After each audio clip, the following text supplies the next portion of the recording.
মাস ২৬ তারিখে আইন হিসেবে তার মা মারা গেল, বাবা মারা গেল। কর্নেল ভাই ম্যাজিস্ট্রেট আমার মুরব্বিয়ান নির্বাচনী এলাকার সাবেক নির্বাচনকে বাহান্ত করছে। গ্রামে নির্বাচন হওয়ার জন্য আমি স্বাগত জানাই চাঁদপুর কমিশনকে। ভোট গণনা ভাই বোনেরা, আজকে আগামী দিন ফলাফল নেই নাটক না করে লিটনের লোকে দেখা করতে টাকা পয়সা দেয়। আগামী দিন কে হবে প্রধানমন্ত্রী? দেশ রক্ষা করা, দেশের মানুষের আইন শৃঙ্খলা হিসাবে চাঁদপুর থানার ম্যাডাম থানাতে পান দিচ্ছি।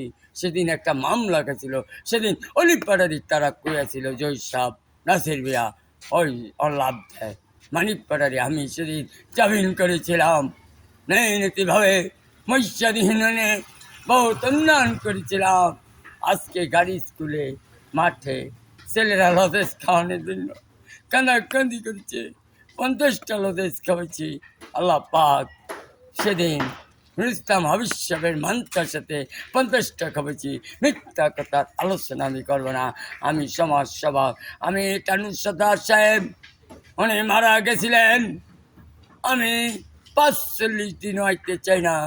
আমি সেদিন মামারে বলছিলাম আমাকে একখান ঘর করে দেন, পুতুল খেয়ে আনেন, আমি জোয়া করে দিই কেন বাবার সামনে আমার। এই জন্যে আমি একাংশ জানাই কারেন্টের বিল আমি সেদিন দেয় সেদিনই দিয়ে দিই। আজকে সমাজ সেবক রাজনীতি করি না, রাজনীতি না, আমরা লিটন একাংশভাবে সরকার গঠন করতে পারি। মমতা শহীদের ছেলে আমরা সেদিন আদালত করে দিই, নির্বাচন বন্ধ করতে পারি না, আমরা করি না। আমরা একটি কথাই বলতে চাই, চাঁদপুরের ডিসি মারা গেল হক সাহেব, সেদিন মারি দিতে পারে না, আমি দিয়ে খতম করি।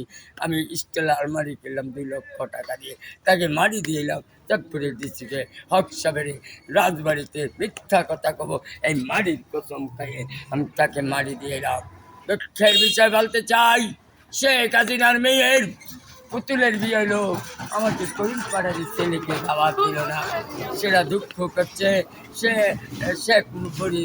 আমি একটি কথাই বলতে চাই, বাংলার মাটিতে জনগণ ভোট দিবে। শেখ হাসিনা তুমি মরে যাও, তুমি